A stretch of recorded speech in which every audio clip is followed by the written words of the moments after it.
Let's rock and roll. I believe we are live. Hey guys, what's going on? James here. Welcome back to yet another episode of the MrBucsNation podcast. Joining me is Billy Will _ Walsh _ NFL. You can check out his work in the description of this live stream. Billy, how you doing today, man? I am doing well. Very exciting week. Tampa Bay Buccaneers football. Should be very exciting. Obviously, according to the title, the Tampa Bay Buccaneers are playing the Detroit Lions. Big game. We're going to be diving into that today as well. You guys see the headbands. So, of course, when we be talking about quarterback Baker Mayfield, his performance versus the Philadelphia Eagles, and the performance that he could have versus the Detroit Lions, as well as some just good old-fashioned trash talk going on, Billy. So there's a lot of different things. Of course, we're going to end it with an immaculate grid, as we are one to do. So, Billy, let's go ahead and dive right into it. Firstly, I want to talk about, because we haven't gotten your thoughts on this, the Buccaneers won in the wild card round versus the Philadelphia Eagles. It was a final score of 32-9, an overall dominant performance for the Tampa Bay Buccaneers. Really, in my opinion, proved a lot of doubters wrong in terms of what Baker Mayfield can do, in terms of securing more confidence in Todd Bowles, which I did not think I would be saying come January 19th of the year of our Lord 2024. And this is the situation we find ourselves in, Billy. What were your thoughts and opinions on that game, and how much confidence does the wild card round give you going into the divisional round? Yeah, it definitely gives me a lot of confidence, for sure. I think I posted a video about this on my channel, and I think one of the greatest things personally for me, and you can relate to this being founding members of the Baker Brigade, one of the main talking points that non-brigade members have given us to fight back against all season is, yes, Baker Mayfield is fun. Yes, it's enjoyable to root for him and watch him play. And yeah, he can win you some games, but can you win a playoff game with him? I don't know how many times that talking point or that debate point has been thrown at us this year, and we've had to say, well, yes, because he did it in Cleveland. He can do it. It's been done. And now to see him do it in Tampa Bay really kind of pops and it just kind of lets the air out of that balloon. I'm sure the goalposts will be moved further, but It just has. yeah, to get the monkey off the back there is a big one. And for Baker to do it, kind of like putting the team on his back. You know, it's not as if he was just on the team that happened to win. He was the reason that the team won, or a big reason that the team won. And getting minimal contributions from Mike Evans, right? And still able to find guys like Kate Otten, Trey Palmer, your guy, David Moore, finding those guys and beating the Super Bowl runner-up last year in the playoffs, 337 yards, three touchdowns. I don't know what more you could ask for. Yeah, I've seen a lot of people. Not a lot. I shouldn't say a lot because that wouldn't be accurate. But I've seen some people discredit the win a little bit and say, "Well, it was a bad Philadelphia Eagles team," and you could argue that they were one of the worst teams in the league in the second half of the season. But ultimately, I feel like if the roles were reversed, everybody would be saying that the Eagles were back. We knew that they were this good all along, and all these different types of things, right? A lot of people forget, contextually, you pointed it out. This was an Eagles team that went to the Super Bowl last year, and a lot of those guys were still there. And AJ Brown wasn't there. I don't believe one guy makes a team, regardless of who it may be. I mean, maybe unless it's Tom Brady. But point being, though, is that was an impressive win. So I agree with you that it's a good win for Baker Mayfield. It was a good win for Todd Bowles, especially. Yeah. But there's still some people who are not convinced, Billy. There's still some people who are not fully on board with the current regime, the current quarterback coach tandem. And I will say this, and I will say, I do think that there is some merit to this, is that this upcoming game against the Detroit Lions is a good, like, this is the test, right? If the Buccaneers go out, they look competitive in this game, they win this game, which we'll be talking about how that may be possible in this upcoming matchup, then that'll really make people feel comfortable. Not even so much with Baker Mayfield, but more so Todd Bowles. I want your thoughts and opinions about that take, because I was even talking with people about this as early as yesterday about it. I want to say, as far as discrediting the win, because you talked about that, I think that's a really negative approach, right? I mean, I feel like if you're in the camp of discrediting any playoff win, then you're just a kind of person that's never going to be satisfied, right? Like the Bucs won the Super Bowl, but yeah, the Chiefs' offensive line wasn't there. So did they really win it? Well, yeah, they won it, right? I haven't heard many people discrediting the Buffalo Bills. They beat the Pittsburgh Steelers without TJ Watt, their best player, and with a backup quarterback. So I don't buy into that narrative. A playoff win is a playoff win. Even if the Eagles were less than, good teams beat the teams they're supposed to win, supposed to beat, right? The Buffalo Bills were supposed to beat the Pittsburgh Steelers.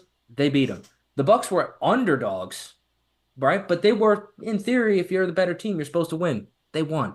So to move that narrative or rewrite that narrative as if the Tampa Bay Buccaneers, who were, again, we talked about this last week. Right about now, Todd Bowles was supposed to be fired. Baker Mayfield was not supposed to be re-signed, and the team's supposed to be scouting quarterbacks. They just won a playoff game. So again, putting things into perspective, I think it's harsh, and I don't agree with discrediting the win. As far as next week or this coming week against the Lions really being the test, I think the test has already been passed, really. I don't again, I think that we talked about adjusted expectations and exceeding expectations numerous times on this channel. I think expectations are long since been passed for this team. And while, yeah, sure, like the eye test will determine, a lot based on how they play. Like, not even just do they win, but if they lose, is it a competitive game? Is it a blowout? Do the Bucs look out coached or overmatched? What is the situation there? For me, I feel like the test has been passed. I understand why you and others may take that approach. I think the Bucs are right up against their ceiling this year, the way the team is presently constructed. I think we beat the Detroit Lions? Sure. If we play our best, yeah. On our best day, I think we're good enough to beat them. But to me, the team has proved a tremendous amount in a very short time this year. They proved that they're made of the right stuff and that the culture and the core of the team is a worthy adversary for other groups that come in and have to play us. So yeah, no, I agree that the overall test of, hey, is Baker Mayfield the guy? I mean, gosh, even if the Bucs didn't, like, Baker proved that by the end of the regular season, if not sooner, right? To me and you and a good bit of people, that okay, yeah, he deserves a contract extension and to be the guy next season. Todd Bowles was the lingering one.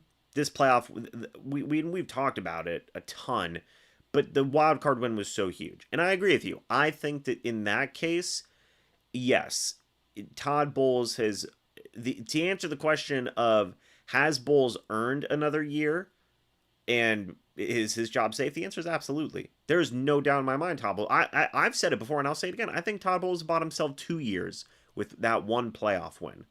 That is what I believe. And people may disagree with that. They may agree with that. I don't know. But I will say this, and like, obviously you'll agree with this. It's going to be even better if they can beat the Lions, right? That's only going to build more confidence. I mean, Baker Mayfield is going to go from.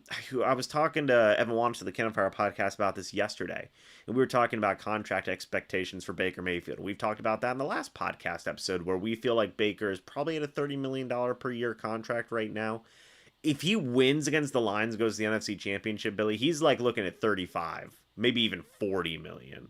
And I know that that may be uncomfortable to some people, but like, the more that you win, the more that that money's going to go up. You're seeing guys get paid that much who have done less.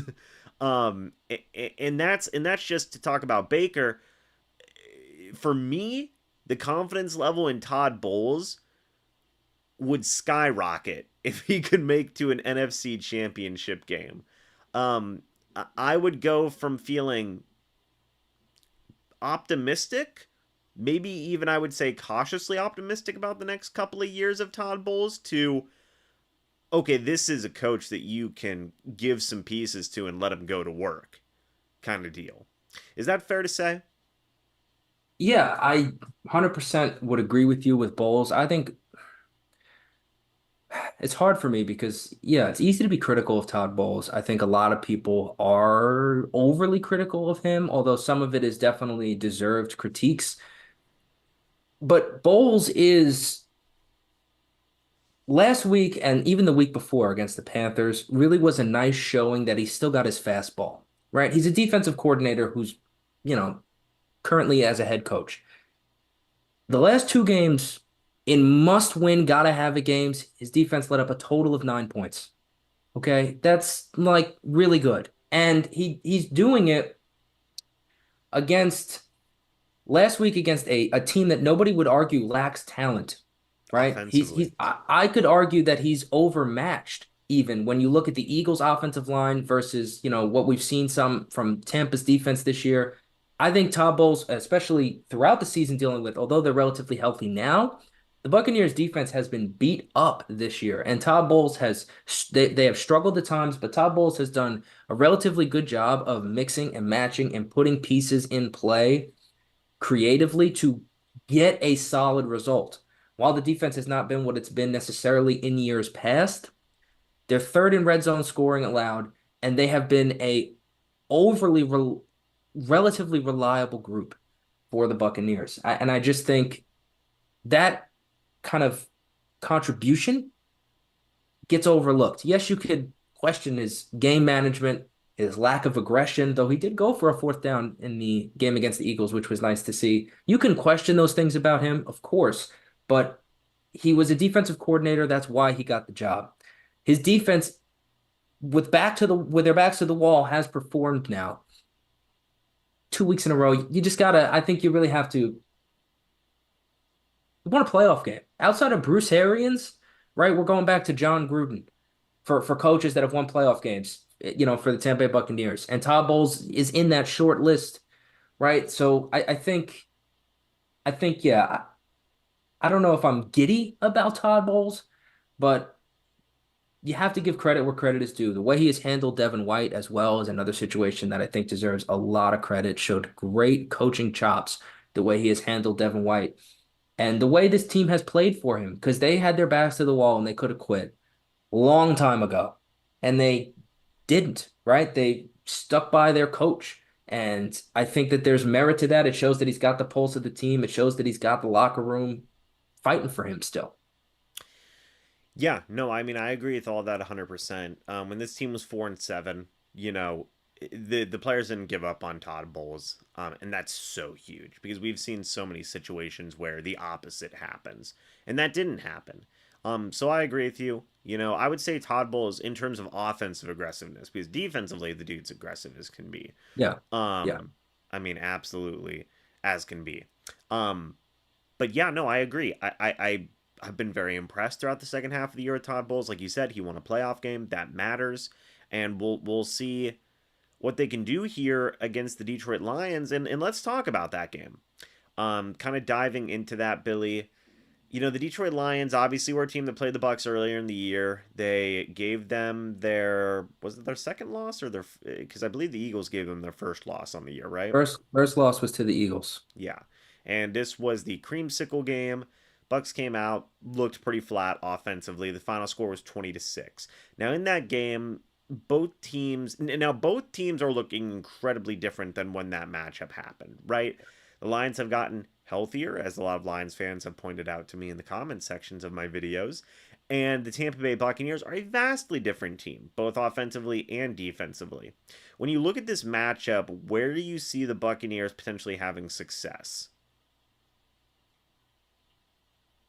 Mike Evans, Chris Godwin, the receivers. I think Mike Evans is a very streaky player, right? Bucs fans, we know this. He kind of has been on this rotation of like bad game, good game, bad game, good game, relatively all season. If you look at his stats, that notion is pretty well backed up. I've actually written about it on Bucs Nation. You can check it out. But I think, especially coming off of last week's performance, one of the greatest things about last week is that the Buccaneers were able to get a win kind of like left-handed or with one hand kind of tied behind their back, right? A really poor performance from your best player or your at least your biggest playmaker, and you still get the win. So I think Mike Evans is going to come back kind of with a vengeance this week. I would expect him to be motivated to just take the terrible taste of that ugly performance against the Eagles out of his mouth. Mike Evans has shown up big for the Bucs in playoff games before, over 100 yards against the Eagles and a touchdown in 2021. A good performance against the Rams, beating Jalen Ramsey deep later that year. We saw obviously against the Washington football team before they were the Commanders in the wild card round. Mike Evans with a big game against the Packers, scoring a touchdown in the Super Bowl run year as well. Touchdown against Marshawn Lattimore. Go on and on. Mike Evans has had moments in playoff games before.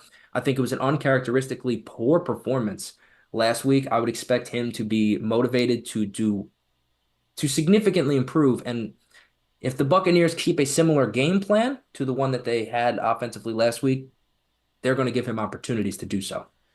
Yeah, I really look at the passing game here for the Bucs in this upcoming matchup, and that is huge. You take a look at the Detroit Lions; they were 27th in passing yards allowed this year, 27th in passing touchdowns allowed this year. One of the best passing offenses, one of the top rushing offenses and rushing defenses. But the secondary is where you can find weaknesses there. The secondary is where you can take advantage. Baker Mayfield coming off the game where he threw for over 300 plus yards, where he threw for 3 touchdowns, the only Buccaneers quarterback in NFL in team history to do that isn't named Tom Brady.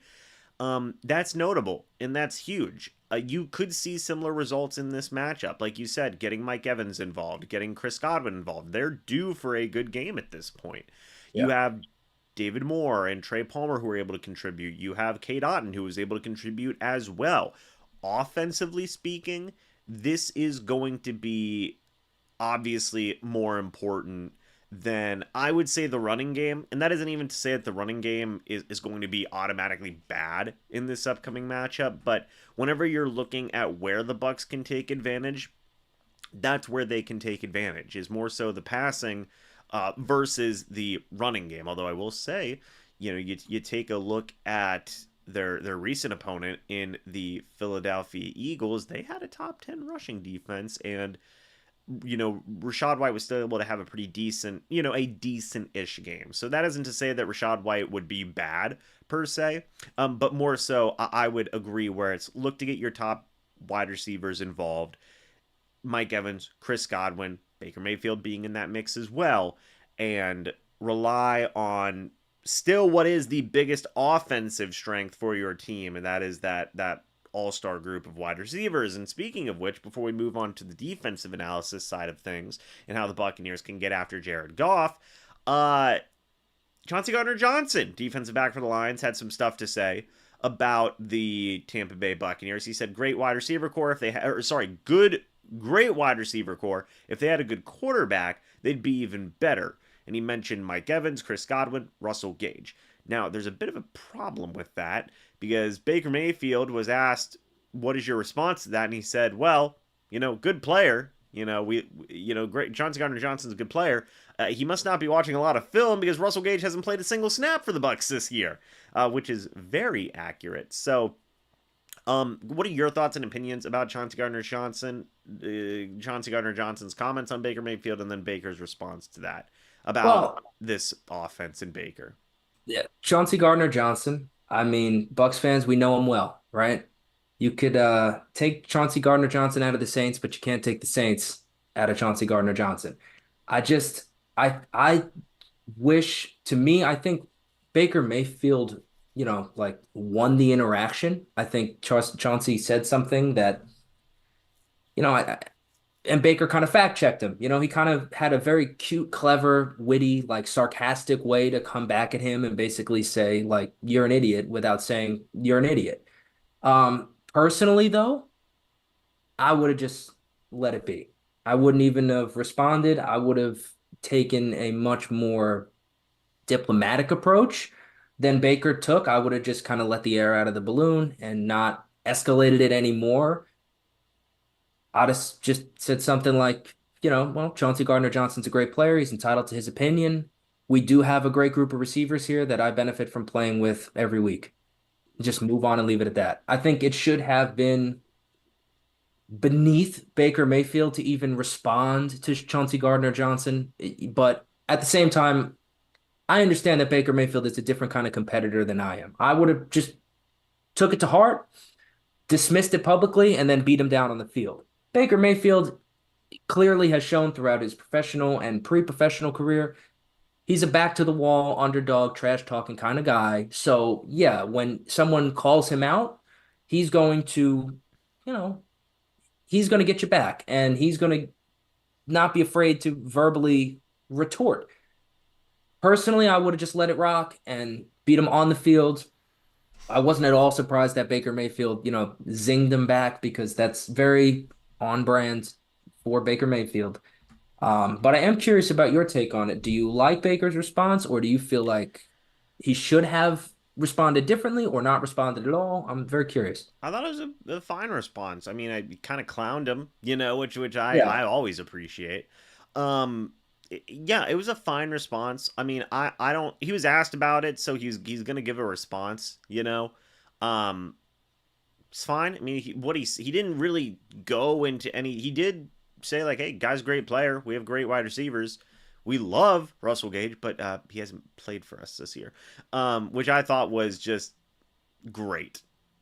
It was right. It was very clever. Like the sarcastic wit in it, the delivery, it was great. Like I'm again, I think Baker Mayfield, you know, he handled it with poise. I just would personally, I would have just been like, who cares? Like Chauncey Gardner-Johnson to me is like is irrelevant enough to even have the discussion, So I would have just dismissed it and said, he's a great player. He's entitled to think what he wants. That's fine. And let's move on. That's just me, though. That's just me. I would have just rather beat him on the field, not beat him in the media. It didn't really bother me. I think that Baker still overall took the high road, right? Because he was asked about it. He didn't say it as opposed to Yeah. nothing. Like I think Chauncey Gardner Johnson put something on Twitter where he said, "The fact bro mentioned me, I gave dude his props. Gone somewhere else with that 100." I don't know if that's in reference to Baker, but that was posted a couple days ago whenever the Baker stuff was being talked about. So, I mean, he didn't. He mentioned you because he was asked about you. I don't know. It's not like But it's see, that's why I would have just let it die. yeah. Because things get lost in translation so easily. It's like a big game of telephone. So whatever gets back to CJ Gardner Johnson is not necessarily exactly what happened, and that's why you just don't say anything. I mean, To me, that's why I would just I feel like he would be able to take like 5 minutes and watch a press conference, but why would you think that he didn't take 5 minutes to know Russell Gage didn't play? that's on him. He's not watching film. That's I'm just saying. You I'd have just know. let it rock. I wouldn't have said anything. Why? I don't know. To me, I don't know what you gained from saying anything other than again, Baker Mayfield likes to ratchet things up. Point being Well, though, it's point ratcheted. point being, I don't mind it. I think it was fine. Wasn't really a big deal one way or the other. It was just some light. It was light, very light banter in my opinion. Very very light banter. I don't really think it's too big of a deal. I I I I think it's less. I think it's to take the antonym of light. I think it's heavy. I think it's a little heavier than you're giving it credit for. I think that'll be a talking point on game day, and I think there'll be a play made by either someone on the Buccaneers against CJ Gardner Johnson or by CJ Gardner Johnson against Baker, and it will be relevant. I think there's a chance that they are in each other's face at some point throughout the game. I don't think it's CJ Gardner Johnson as much as Bucs fans, we may have some distaste for the man, right? I think we could all agree, to his credit, he's about that smoke, right? He's about that action. Okay. He is not like a talk a big game and back down kind of guy.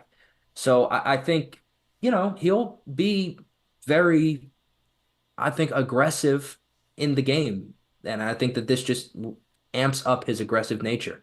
To me, I think it's heavier than you're making it out to be. We'll see. I don't know. I don't know. But going back to the actual game itself, also apparently Gardner Johnson also responded saying something about how he watches tape mentioning picking off Brady. Well, hey, I mean, yeah, he probably did it. I think he did intercept Brady at one point, but that didn't result in very many playoff wins for the New Orleans Saints when he was with them. So that's Dang. it's Low unfortunate for blow, them. James. Yeah. Low blow. Yeah, well, But anyway, to go back to the game itself, I do want to talk about this is now going to the defensive side of things. We talked about how the Buccaneers can have offensive success, the passing game. Mike Evans, Chris Godwin, Baker Mayfield. Mr. We got the headbands. But to talk about the defensive side of things, Billy, this is where people are worried about the Detroit Lions. Their offense goes crazy. Jared Goff had a career year this year. They had almost two 1,000-yard running backs. You have Sam Laporta at tight end, who's done some really good stuff. Amon-Ra St. Brown is emerging as one of the better wide receivers in the NFL. On the flip side, you have a Buccaneers defense that feels like they are peaking and coming to form at the right time. You mentioned it. They've only allowed 9 points in their last 2 games. A lot of people thought that the Philadelphia Eagles offense, we've talked about it, has had incredible upside to be an offense as to what the Detroit Lions offense was in terms of all aspects of their game. And the Buccaneers were able to shut them down with 9 points. Could we possibly see a similar thing here with the Detroit Lions? What are your thoughts and opinions about the Buccaneers defense versus the Lions offense? Yeah, for the Bucs defense, I think it comes solely down to the line of scrimmage. I think the Lions are going to try to run the football and then rely on play action. The Bucs cannot allow the Lions to run the ball. Similarly to the way they handled the Eagles last week after the first time the two teams met and the Eagles had over 200 yards rushing, they're going to have to tackle and fill their gaps in run defense like crazy because the Lions have a really good ability to run the ball and win the line of scrimmage. The Bucs have to be at least at their level, if not better, to take that aspect away because Jared Goff, he's not a bad quarterback and his stats are very, very respectable, very good this year, but he's a quarterback who thrives off of play action passes. So you got to stall the run game and force Goff to beat you from the pocket, like lining up in shotgun, third and long after third and long after third and long, because that's not where he's going to shine. And that would also set up Todd Bowles for an opportunity to run some of the intricate and creative blitzes that he likes to run. We know what Goff is under pressure. It's not good. It's not the same guy. So if the Buccaneers can win the line of scrimmage, I think that gives their defense really the best chance, I would say, to be successful. I do think that there is, it's a tough matchup for sure. It's an opportunity for Todd Bowles to really, like flex his muscles as a defensive play caller because he's up against a hot young candidate on the other side. So it's a really good opportunity for a game of like coaching clashing there. Can Todd Bowles win the chess match? We will see. I just think the line of scrimmage is going to be key. Guys like Vita, Yaya, those players need to be at their best in order for the Buccaneers, I think, to control the line and win this game. No, I agree, and that was one of the reasons they were so successful against the Eagles. Was you saw that aggression, you saw guys being able to create just a lot of consistent pressure. Pretty similar game plan, man. I mean, pretty similar game plan. If you throw Jared Goff off balance, you don't allow the Lions to run the football. Again, I talked about this earlier this week. Philadelphia Eagles were one of the best running teams in the league as well. The Bucs held them pretty well in check, and that's kind of been an over assumption, I think, by a lot of people. That's the Lions are going to run all over the Tampa Bay Buccaneers. We don't know yet until it happens, and the Buccaneers. And for Todd Bowles' tenure, at least most of his tenure, the Buccaneers' run defense has been maybe one of the most reliable things you can count on a week-to-week basis. Generally speaking, they perform well against the run. I agree. I mean, and even whenever you look at this year, they have the 5th best rushing defense in the league in terms of rushing yards allowed and the 8th best defense in terms of touchdowns allowed. So Yeah. it is, yeah, it's just something that the Buccaneers can, have the ability to be successful at stopping the run. And if that's the main calling card of the Lions, where you run, set up play action, like you said, there's definitely opportunities for the Bucs to have success here. It's a good matchup for the Bucs, and it's gonna be a good one. I think that's gonna be a good matchup to pay attention. Like you said, young, hot shot OC in Ben Johnson. Yeah. who's been getting a lot of head coaching opportunities or interviews or names. Um, names been thrown out there a lot going up against Todd Bowles, who very seasoned, very experienced DC who's had a lot of success. That's the reason he got the head coaching job with the Bucs. It's going to be a fun one. It's going to be a very fun matchup. And it's going to be one worth paying attention. It's going to be the key to the game, in my opinion, is Todd Bowles versus Ben Johnson. I'm going to dive into that now. Is what's the key to this game? For me, it's Todd Bowles versus Ben Johnson. You talked about it. What's that chess match going to look like? If I'm being honest, playoff football, aggressiveness versus aggressiveness, I'm going to give the edge to Todd Bowles. I've seen a lot that I've been happy with from Todd Bowles' defense. And I think even you agree with this, regardless of what people have in terms of reservations about Todd Bowles, when his guys are healthy and he has a lot of, pieces at his disposal, he can cook. He Yeah. can cook. I don't think people would disagree with that. By the way, Nathan Elliott, the headbands, we're supporting Baker Mayfield. But that is where, if Todd has some healthy guys, he can cook. And yes, the Lions are a lot healthier. So are the Bucs. It's very important to make a note of. The secondary is healthy. The pass rushers are healthy.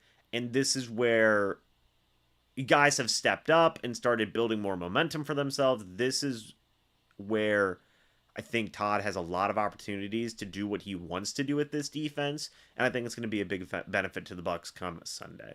What is your key to the game, Billy? Can I first comment on your key? Because I like it. It's a good key. Sure. I agree that that's obviously a crucial element to how this game is played out.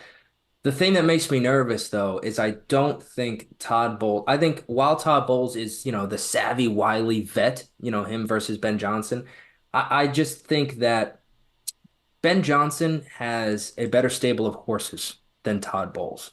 And I think that that creates pressure on Todd Bowles to be even that much better because I think he's working with less. I don't mean this in any sort of disrespect, but the Bucs have a lot of young players and then they have some aging guys. Like I don't see Todd Bowles' arsenal as full. Even if they're healthy, I don't think the tool belt is maxed out. I think that, they don't have a dominant edge rusher that they can just line up and say, hey, can you get us some pressure? They don't have that without blitzing. So that puts them at a disadvantageous situation already because they need to be hemorrhaging a little bit on the back end to get the pressure on Goff. So that makes Todd Bowles' job that much harder. He's got to be that much better and that much on it with his play calls when he's calling them. That's the only thing that kind of worries me. Ben Johnson, I think, has been dealt the better hand, if that makes sense. While Bowles might be the better strategist, I just think he has a worse set of cards to play with. Sure. No, I mean, I think that's fair in terms of. I don't know. I don't know, actually. I mean, I would say that's debatable in terms of talent versus talent, in my opinion. Yes, you have David Montgomery. Yes, you have Jameer Gibbs. That's going up Good tight against end, good tight end. Yes, you have good Levant. receivers.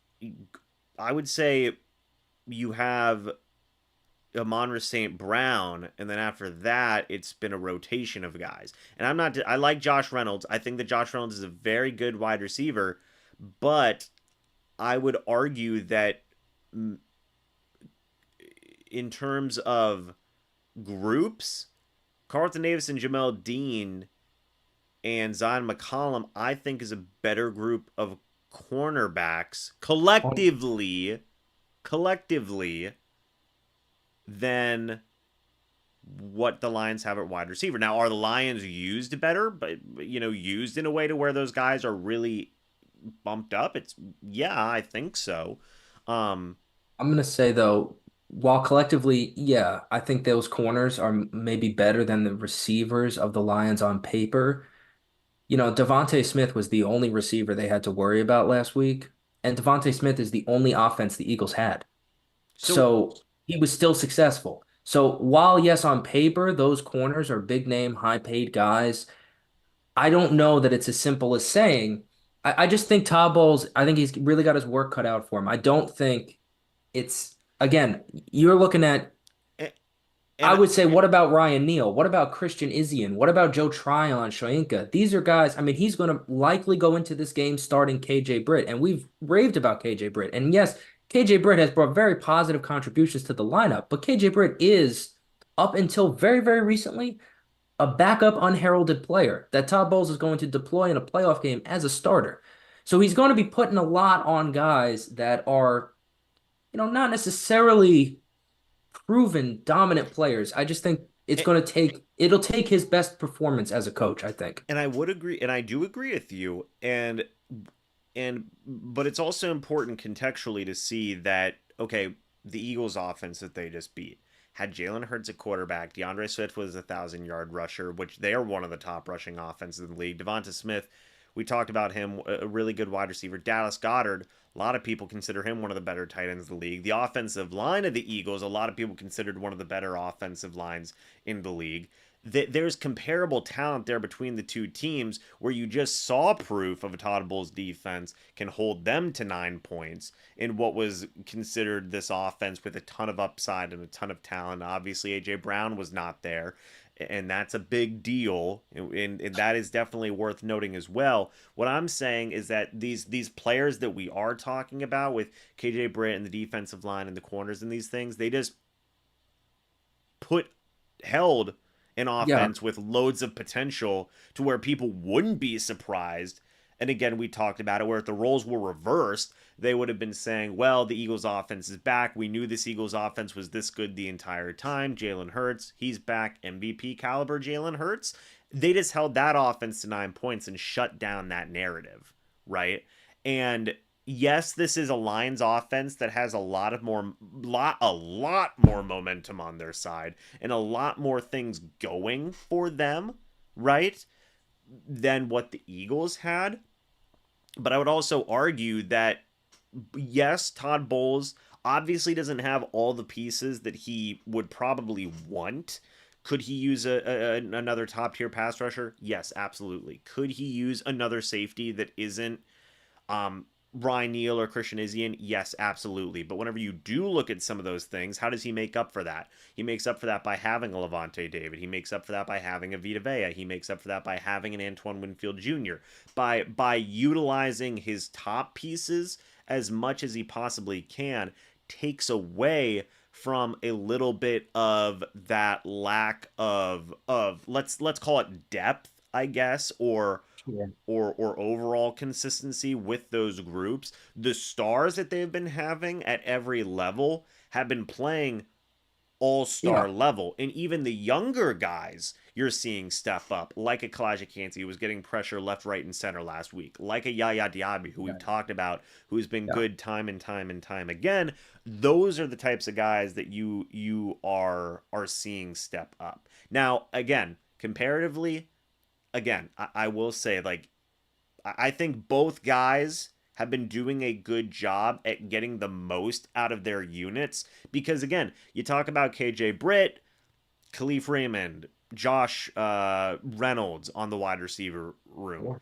Um, some of those pieces that are there, like both guys have had to get a lot out of rotational types of guys, right? I Yeah, think I think that that's a fair thing to say, and both have had to rely on rookies, Sam Laporta, Jameer Gibbs, Kalijah Kancey, Yaya Diaby. Like it is, I would say it is comparable the way that both of these units have been utilized by the respective guys. I know I'm going on a bit of a no, talk you're here. good. You're I good. will let you Good. respond in a second, You're good. Go. but I would say that both groups have been utilized well by the respective play callers, and the Bucs in the case of Todd Bowles and the Lions in case of Ben Johnson. I would say that the Bucs have a little bit of an edge though in terms of overall talent, but I would agree with you where it's like yes, both units have been utilized very well, and I would say they're having guys exceed expectations in their respective groups. I could agree with that point. I respect it. My pushback on your point about the Eagles and the Lions having a similar level of talent, and you kind of comped some of the players. not all good receivers are created equal, and not all good running backs are created equal. So saying, well, the Eagles had Devontae Smith, and well, the Lions have Amon-Ra St. Brown. Yes, I understand it's one good player at the same position, but the skill set of the player is vastly different. And I think Amon-Ra St. Brown presents a difficult task for Todd Bowles because you know the Lions are going to target him. He's going to get the ball. You have to come up with some sort of a strategy to deal with him. And he's the type of receiver like the Bucs corners, while I do think we've seen them flash very, very high potential at times. I mean, Carlton Davis and Jamel Dean have been far from their best this season, but Carlton Davis, has shut down DeAndre Hopkins multiple times, and we have also seen him shut down Michael Thomas in the playoffs, and he's played top level football at different points throughout his career. Thing is about those two guys I mentioned and a lot of Carlton Davis's successes, both of the Bucks corners are big, tall, lanky, rangy, physical corners. Amon-Ra St. Brown presents a challenge because he's a slot guy. He works the middle of the field. He's a smaller receiver. He's really a very, very good yak player after he catches the football. What have the Bucks struggled with this season, even if they've been better lately? Tackling. That creates a lot of issues. If the Buccaneers are in zone, a lot of the times Amon-Ra St. Brown is going to be against a linebacker or a safety and not even against the Bucks corners. And the Bucks don't have a true nickel corner, right? They kind of bounce with Izzy in there, or Zion sometimes plays that role, right? That's an outside corner and a safety masquerading as a nickel. So I just think Devontae Smith is a great player, and he gave the Bucks a little bit of fits. He had a couple big plays in the Eagles game. Amon-Ra St. Brown is a whole different animal because while he's a number one, same as Devontae Smith, I guess he's a two, but it's also essentially a one. Amon-Ra St. Brown is just a different style of receiver, and a style of receiver I don't know that the Bucks are exactly best suited to deal with. I would feel much more confident if Amon-Ra St. Brown was just your generic 6'5" run down the field kind of receiver, because I think the Buccaneers corners will better match up against that than they would against the guy who is more shifty and can make you miss after the catch. I think that's something that presents a very different challenge for Bowles and for the defense. And the Lions do a great job of, he gets the ball. So you're going to have to deal with him. Even in the first matchup, right, he caught that short ball over the middle and had a massive catch and run for a touchdown, if I'm not mistaken. Yeah, no, I agree. So I do understand what you are saying. Whenever you were talking about the comparison to the Eagles and Lions, I think is the same game plan because Devonta Smith is not a big bodied go up and get it physical type of wide receiver No, either, but he's right? not. But he's not. But hear me on Amon-Ra this. St. Brown is a different level. But here I agree. But hear me on this. I think the game plan against the Eagles is a very similar game plan for what is going to be for what they want to do against the Lions. Okay. I think that is something that can be said. Both teams like to run the football. I see some Lions fans in the comments saying they haven't played Jahmyr Gibbs yet, and that's completely fine. But I think that both teams play a similar game, and we've seen the Bucs have success. Different personnel, right? We can talk about that. Different personnel, but I think the game plan is very similar. Is that fair to say? Yeah, on paper, yes, you want to stop the run, make the quarterback beat you from the pocket because you don't feel confident that Hurts or Goff can stand there on a 3rd and 10 over and over again and throw strikes. I agree. I just think the way the teams attack you with the run is vastly different. And I think the Lions are a much better play action team. I think that, the Eagles run they're just mainly a shotgun offense, right? So play action from the shotgun versus play action from under center is very, very different. And I think that the Lions do a tremendous job. Turn around, Goff face that handoff, and then he tries to ding a pass over the middle right behind the linebackers. I just think he does that as well as anybody right now in the league. Ben Johnson, great job scheming those plays up, right? That's all just great design and play calling. And I think that that's something that the Eagles don't do because they just run shotgun all the time. They're just in the gun but on paper, yeah, it's you got to stop the run and make the quarterback be the reason you lose. And I don't think that, Jalen Hurts last week, that's what had to happen, right? Jalen Hurts had to be the reason that the Eagles won, and instead he wasn't, right? He took a safety, a couple really just kind of panic throws and just overall bad, disjointed looking offense. And the Bucs do that to Goff. I think again, a lot of it just has to do with making sure you stop the run and then be ready for that play action because those play action passes will gash you and they could kill momentum that your defense is building. So talking to that point, what is your key to the game? Whenever So my you, key to the game, I'm going to take the other side of the ball because Mhm. I think that over there is a dead horse that we have just clubbed to oblivion. It's good discussion Uh, though. I'm gonna yeah, oh absolutely. I'm gonna take the Bucks offense and more specifically the red zone offense. I'm gonna give the Lions a lot of credit and say field goals will not be enough to beat the Detroit Lions on the road in Detroit. So last week the Buccaneers scored Baker Mayfield threw 3 touchdowns. That's great. Bravo. You love to see it. None of them occurred in the red zone. So that is a little bit, that's great that you're getting explosives, right? You're getting big plays. That's what you love to see. But you saw the Buccaneers struggle and kick some short field goals. And that's been kind of a talking point for Bucs fans this year. Red zone offense has not been the greatest aspect of this team. And I think that the Buccaneers, when they get to the red zone, I don't think they'll have the hardest time driving the ball between the 20s. And of course, you're going to kick field goals, right? In most games, you're at some point you're going to get stopped and have to kick a field goal. But you got to cash it when you get there. And I think there's a chance because of the emotional high of last week's game for the Detroit Lions. I think there's a chance they come out a little bit flat in this game. And if that is the case, the Bucs have to get on them early. And if the Bucs spend the whole first quarter with the momentum before the Lions kind of wake up and adjust, it can't be 6-0 at the end of the first quarter, right? It's got to be 14-0.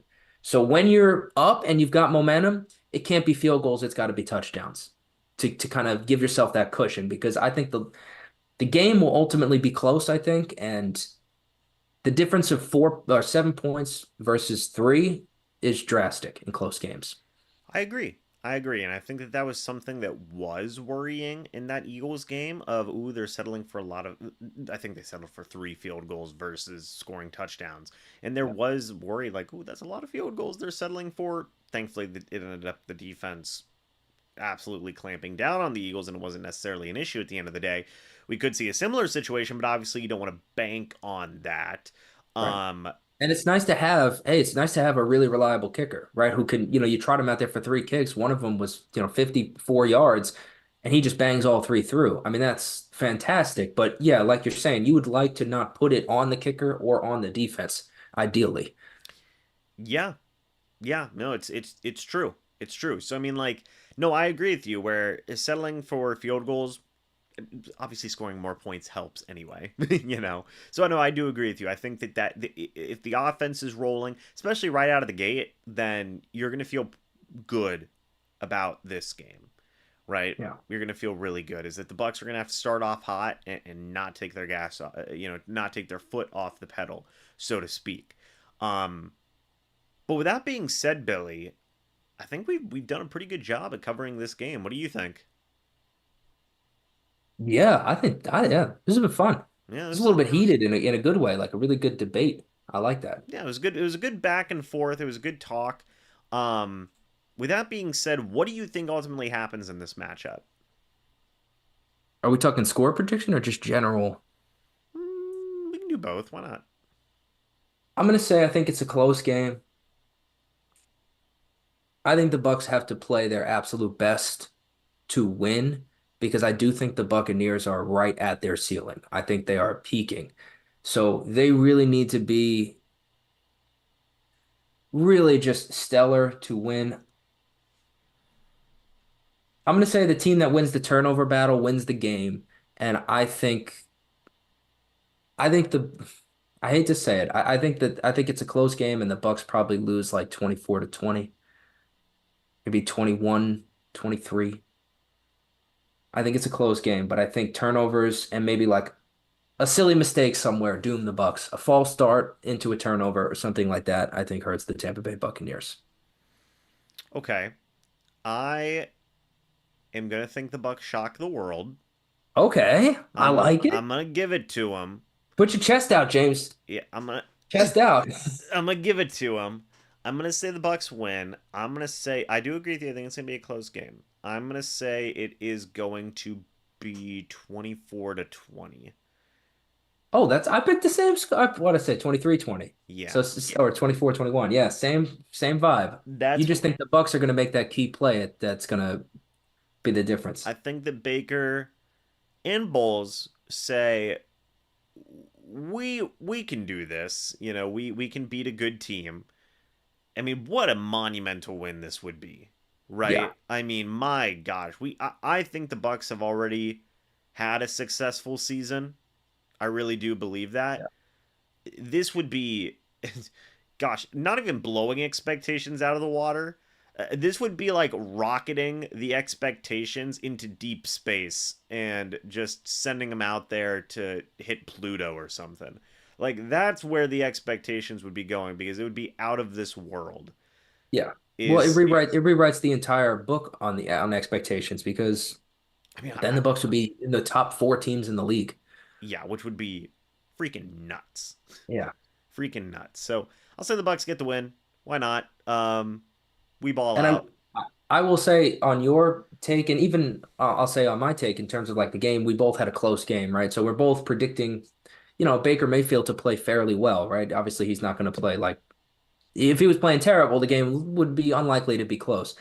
I think when you were talking before about Baker Mayfield's contract and his price going up, just kind of raising his price point, I think yes, it's going up and he deserves it, right? Because if he plays a close game right here, and oh yeah, absolutely. If he plays a close game right here this week, and taking into account what he did last week, he's proving to be a guy you want to pay, right? You want a guy at the quarterback position who could go into a playoff game when he's an underdog and throw 300 yards, three touchdowns, no turnovers. That's what you want. So, because of his performance, and I assume, again, he's going to have another at least solid, respectable performance. If we're talking about the game being close, we both anticipate his performance to be at least decent. Then you're out. You should pay that guy. And while his value may be going up, it's not a bad thing, right? Because he'd be earning it. It's not just arbitrarily increasing. It would be earned increases in value because his play on the field is causing it to increase. I think ultimately you want a guy who is capable of what you just watched him do last week. So yeah, 100% his value is going up. I just had to address that because you mentioned that like an hour ago. And it was like, oh, that was a great point. But he deserves it. It's like rightfully so. His value should go up.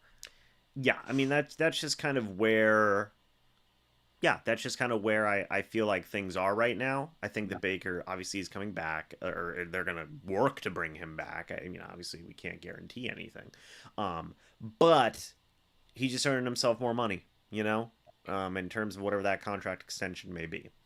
But Billy, it's time for the Immaculate Grid. Chat, you're gonna help us out with this one. I mean, possibly. We do this at the end of every live stream before we go ahead and head out for the evening. The first one that we have here is the Jacksonville Jaguars and the LA Rams. Billy, what are your thoughts and opinions about that? I'm going to go ahead and share my screen with you so you'll see what the heck we're talking about. You said Jacksonville and the LA Rams, right? Correct. Okay. Jacksonville and the LA Rams. Now we're going for deep cuts. Yes. Should be able to see it on your screen as well, Billy. Jacksonville and the LA Rams. Always got to end it with an Immaculate Grid, as we are one to do. That's tough. Allen Robinson. That's not a deep cut, but Allen Robinson. Yeah, Blake Bortles. Blake Bortles. Yeah, yeah. We both said that. Wow, we're both in sync on that. It's the headbands for sure. It's the headbands. It's the headbands. Um, let's see. Tavon Austin. Wow, did Tavon Austin play for the Jags? He did, didn't he? Mm-hmm. That could be a really sneaky good one, James. I don't know if anybody remembers Tavon Austin. I will never forget Tavon Austin. I like that. Yeah, West Virginia. Let's go Tavon Austin. 1%. Oh, look at that. James. Wow. Off to a strong start. Starting out. That was really good. How about the Jacksonville Jaguars and the New York Giants? All right, Jags and Giants.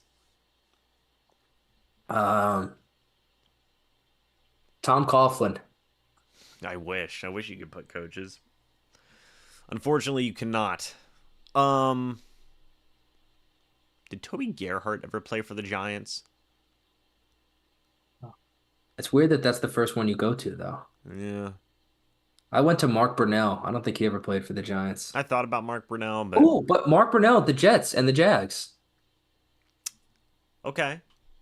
Okay. Sorry, I didn't mean to skip, but I just happened to look and the Jets are the next one. Let's take a look. Oh, 25%. 25. That's All high. right. That's You know what? That's okay. But Jaguars and Giants. Jags and Giants. Evan Ingram, but that's easy. That is true. Jaguars and Giants. It's a tough one.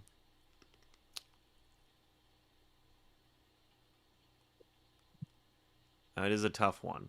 Yeah, I'm trying to think of like defensive players for the Jags, and it's tough. Mm-hmm. It's not a litany of defensive players that come to mind. Eli Apple ever play for the Jaguars? I don't believe so. Prince Amukamara definitely didn't. Now you just got me thinking Giants I corners. feel like there was a safety. Oh, Mike Glennon's a good one. That's a very good one, actually. From Willie Beeman, Willie downtown. Willie shows up for these. You know what? Willie has a couple really clutch ones under his belt these days. 8% on Mike Let's Glennon. go, Willie! We'll take those. Absolutely. Okay. Um, Eagles, Rams. Eagles, Rams. Real quick, by the way, I see a comment that says, seems like Lions are going to go to the Super Bowl. Whatever team wins this game is not beating the 49ers. It's also Yeah, I think important. I think yeah. That's very I hate to important say to it. I note. hate to say it, but yeah, if the Bucs do win, I don't see much of a path Yeah. through San. Maybe the Packers will pull it off though. Maybe. Either way, if it was Baker Mayfield versus Jordan Love again, or Packers Lions for like a divisional clash to go to the Super Bowl, that would be awesome. So well, maybe the Packers will shock us all. Maybe. We can only hope. Eagles, Lions. Or Yes, sorry, Eagles, Eagles, Rams. Not Rams. Got Lions on the brain. I know. Eagles, Rams. Somebody in the chat, MrBucsNation's jersey. I love that. We have somebody who has MrBucsNation hoodie and a MrBucsNation jersey. Oh, I love that. That's fantastic. Yeah. But Eagles, Rams. Eagles, Rams. Sorry, I'm off topic. Sam Bradford? Do people know about Sam Bradford? I don't know. He's kind of dated. I feel like maybe I don't know. I'm gonna I say don't know. I'm gonna say Sammy Go B. ahead, throw it in there. Sammy B. 11% for Sam That is Bradford. That's not too bad. beautiful. James, you're on fire. Eagles, Giants. Eagles, Giants.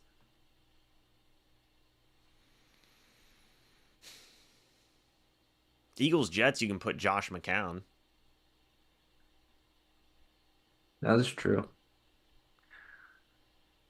I will put that. I will You're put gonna that. go. We're going McCown. Yeah.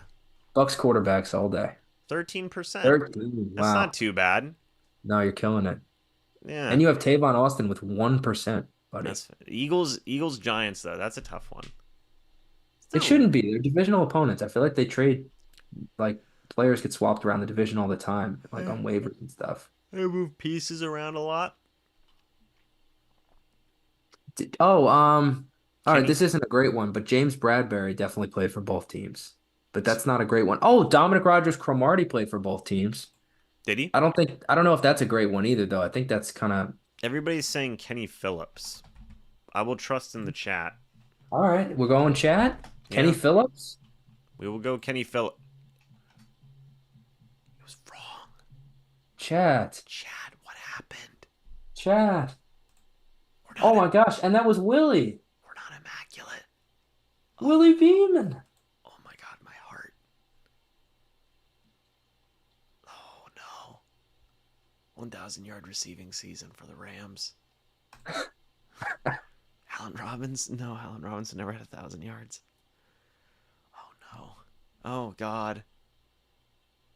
Oh What God. about, well, it doesn't have to be the LA Rams, right? It could be It the St. has to. Louis Rams. Yes, correct. So then what Britt. about like Kenny Torrey Britt. Holt, Isaac Bruce, Did Kenny Britt ever have 1,000 yards? Kenny Britt? Maybe for the Titans. Did he have 1,000 for the Rams? I thought he was really good for the Rams. Could be wrong. Oh man. I I don't mean, know. we're already down bad, so. Oh, let's go. Remember Kenny Britt. Wow. The Wow. Jets. Two one Jesus. percenters on there. Yeah, the Giants. We know Odell's the obvious one. Um, Amani Toomer. How about the fake Steve Smith? Victor Cruz is a good one. Did Mario Manningham ever have 1,000 yards? What about Steve Smith, man? The other Steve Smith. What you mean? You know how there's Steve Smith, but then there's the other Steve Smith. Like from 2007 to 2012, or from 1987 to 1995? No, it's got to be '07 to '12. I don't know if he did it, but you don't remember him? He was the other Steve Smith? Mm-mm. I don't remember that one. I How do you don't. not remember the fake Steve Smith? I don't know. Victor Cruz. Do we want to go with Victor Cruz? What about Hakeem Nicks? Yeah. Hakeem Hakeem, Nicks. Let's go for it. yes, Why not? not Why not? Hakeem Hicks. I'm scared, but let's go for it. Ah, Oh, 5%, baby. 5%. That's goaded. Jets. the Jets don't have many in this department Wayne because Corbett. Did he I ever have remember a when thousand? Brandon Marshall had 1,000 yards, it was like a really big deal. Eric Decker. How about like Keyshawn Johnson? You have 1,000 for them when he was drafted by the Jets. He totally had 1,000. And if he didn't, I hate everything. Ouch, God. We got it. All 10%, right, baby. 10%. How many missed that one in the middle? James Bradbury, you were right. Wow, 54%. Connor Barwin for Eagles Giants. Yeah. Let's take a look. How many people? Who else could we have put? Dion Lewis. I would not have thought of Golden Dion Tate. I Lewis. didn't know Golden Tate played for the freaking Eagles. Dion Lewis, that's a good one. Herschel Walker. What? Mark Oh, Ingram. you're right. Steve Smith. Steve Smith. He did have it. One-time Super Bowl champ. I didn't know Yeah, that. yeah, the fake Steve Smith, man. He would have had 1,000 yards for the Giants, too. You would have totally been right. The fake Steve Smith. He was a big deal back in the day. I do not remember him. Mark Is Connor Ingram. is Connor Barwin on here? Was the chat right so we know? Let's check. Oh, it is right there. Connor Barwin. Wow. Connor Barwin is on there. Dominique Rodgers-Cromartie was on there as well. Oh, well. What was our score? We got a score of 174. That's still not bad. This is a pretty impressive list of guys. This is our first imperfect immaculate though. I know. The Kenny Britt Hakeem Nicks pulls though were wild. And the Avon Austin. the Tavon Austin pull goes crazy. 1%. That was nuts. Our lowest ever for those who are not always here, I believe, is 0.02% by James. And it was it Vernon Hargraves, Bucs Texans? Maybe it was some Bucks player. I Something know like that. It that was it so was obscure. it was some really random Bucks player. Yeah. It was a good time. But Billy, with that being said, unfortunately, well, we do end on a still positive note because we didn't like completely fail. We only missed one, but we are not immaculate. But we are done with this podcast episode today. So before we go ahead and head off, do you have any final words? No, I'm just excited. I'm excited. I'm excited to have be in the top 8 teams. A lot of fan bases are at home thinking about draft and free agency and next year. Bucks fans, we get to watch more football. Still playing games. It's true. The Bucks have already exceeded expectations, in my opinion, and they could just continue to send it into the freaking next level with a win here, and we'll see if they get that done. But, folks, we will see you all we'll talk to you, I guess I should say, after the Lions game, be it win or lose, because there's no draws in playoff football. So we will talk to you guys after the Lions game. It'll either be really happy or a bit sad.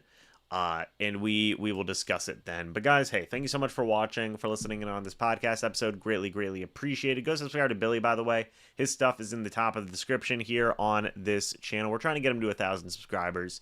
Go check him out. It'd be awesome. But guys, again, thank you so much for watching this video, or this live stream, I guess I should say. Hope y'all enjoyed. And as always, guys, we'll see you all in the next video or the next live stream. But until then, and as always, guys, goodbye for now, and go Bucs. See you guys soon.